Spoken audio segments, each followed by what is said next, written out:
Hey guys, welcome back to another video, and today I have a very special video for you guys. I recently edited my Katakuri list. And if you guys don't know what Katakuri does, one dawn when attacking, look at the top card of you or your opponent's life and place it at the top or bottom, then he gains 1,000. So you swing with him and he gains. So you swing with him, he's swinging for 6, then you look at the effect, he will gain. He's swinging for 7, essentially, when you swing with him.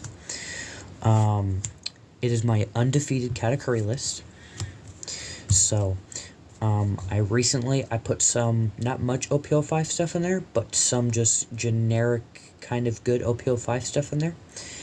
And then, undefeated, it was 3 rounds. It would have been 4, but somebody had a drop.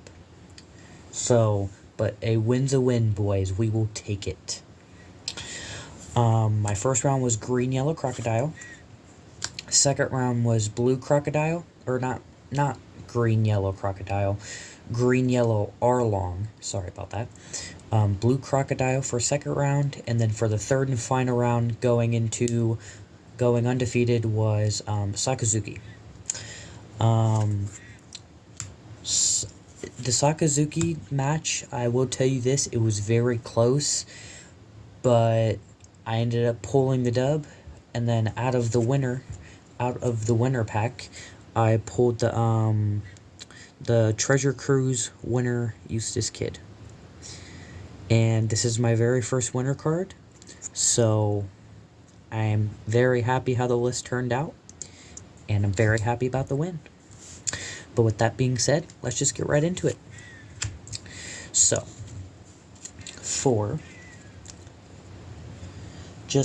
good. So I built this list being a little more aggro. So the last list I showed you guys, it was a little more kind of like defensive. This one I built more aggro. So of course you can't play Katakuri without the 4/1 drop puddings, the searcher, of course. Hold on, let me fix my camera a little bit. There you guys go. So of course you can't play Katakuri without the 1-drop pudding. The pudding looks the top 4 and had Big Mom Pirates. And usually if you play the pudding, you're looking for the 10-drop or something else.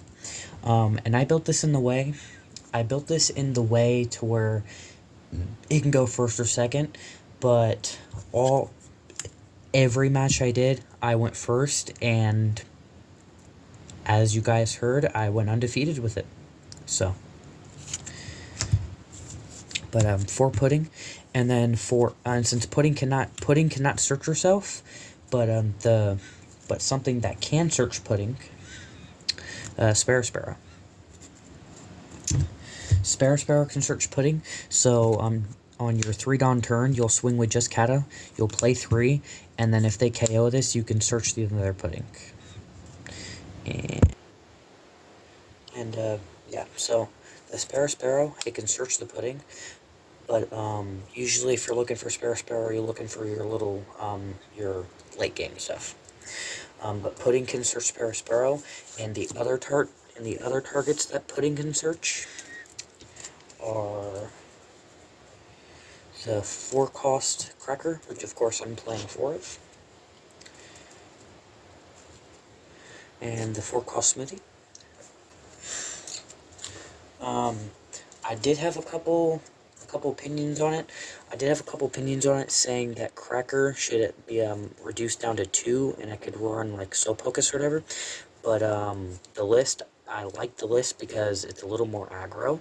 So usually, if you don't have if you go second and you don't have a 4-dawn turn, you can just swing with Kata, put this on the field, and then next turn when you get 6-dawn, swing with Kata, look, and then if it's nothing valuable to you that you want in your hand, you can swing with Smoothie after if it's not KO'd by an effect, and then take that, put it in your hand, and then still be able to play. And then a couple more targets, pudding, because she can add Big Mom or Sanji type, or Big Mom and Sanji type characters. and then Seek and Search Blocker Sanji. And then for 2Ks, which the first one, Pudding can Search. The 2-cost Sanji. So if I have nothing, like if I don't have a Sparrow my 3-Dawn turn, I'll usually just put 1 under Kata, swing, effect, look, and then play this just to get an attacker on the field.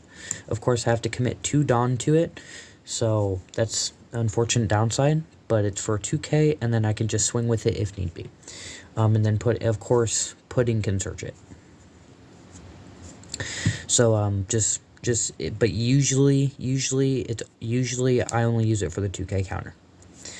And then for the rest of the 2K counters, / like just good triggers that you want in your life, just like the other ones.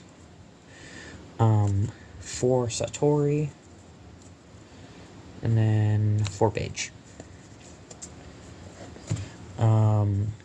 Yeah, you're running 12 2K counters. So, like I said, I did build this on the little aggro side, so I'm not running as much 2K counters as I was originally in my last list that I showed you guys. So, and then going into that kind of higher cost stuff, 3 Gadatsu. I did have a couple people say that they're not very fond of Gadatsu, but every time I play Gadatsu, it put in work. So I haven't seen the downside of it yet. So, because I tested this list on the sim, it was doing perfect, and then I took it to the tournament, did beautiful. So I like Gadatsu. Of course, it's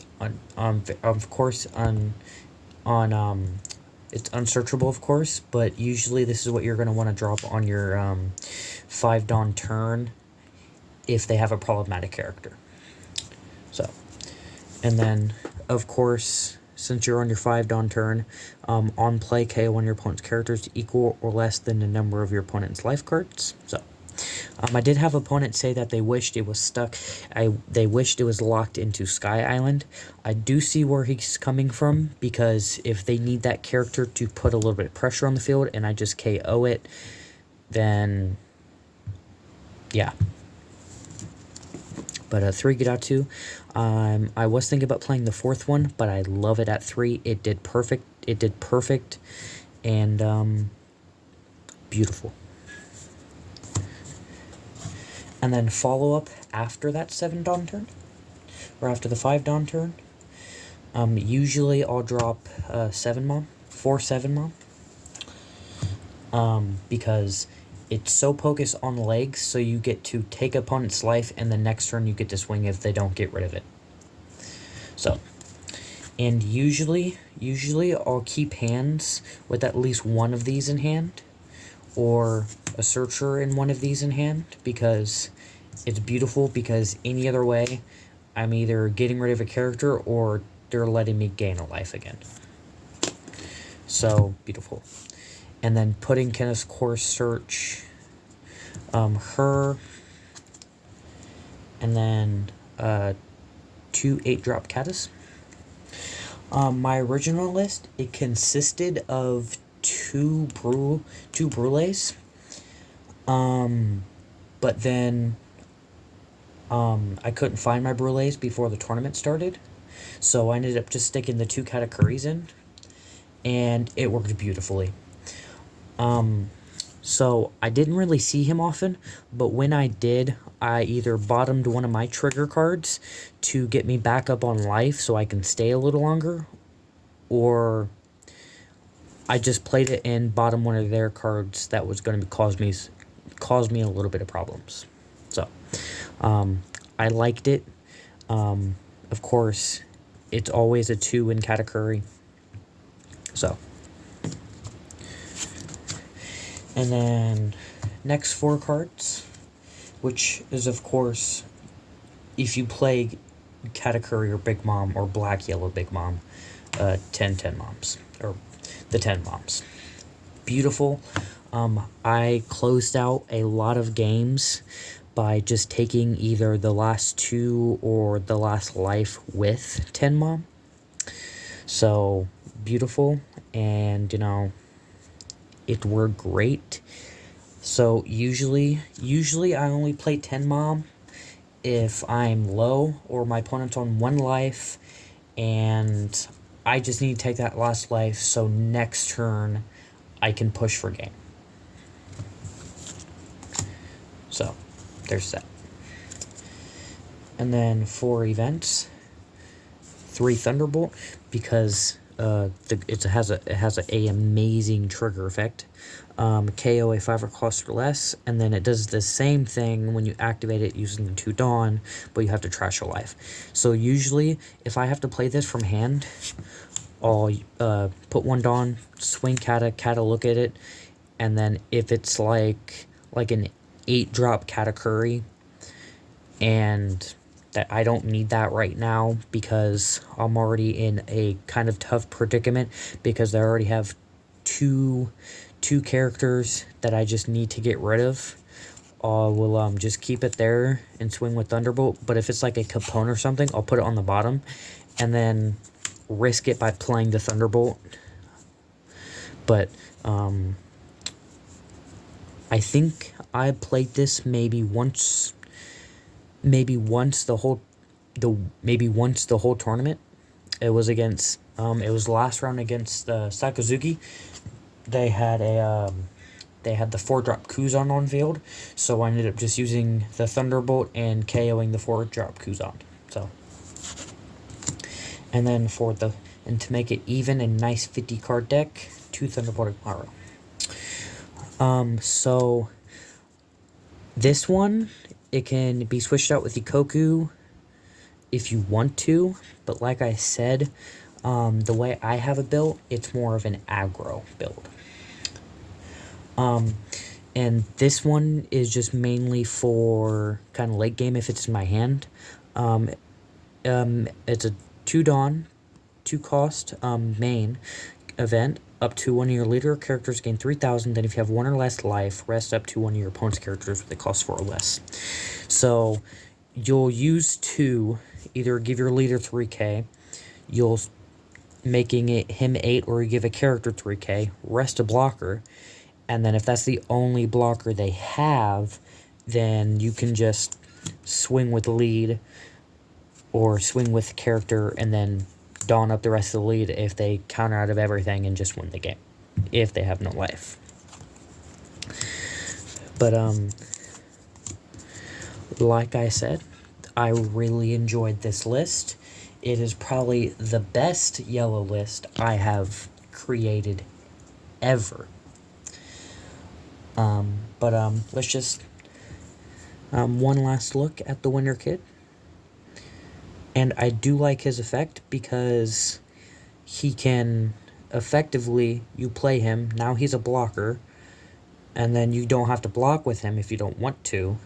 Next turn, you'll just put a Dawn under him, swing for 8, and then even if they counter out, end of your turn, you'll put it back as active. So at least each turn, you at least get to do that once if they don't bottom it. But a nice, one more nice close look at it. And like I said, I am very happy about the results of the tournament. But I hope you guys like the list, and peace.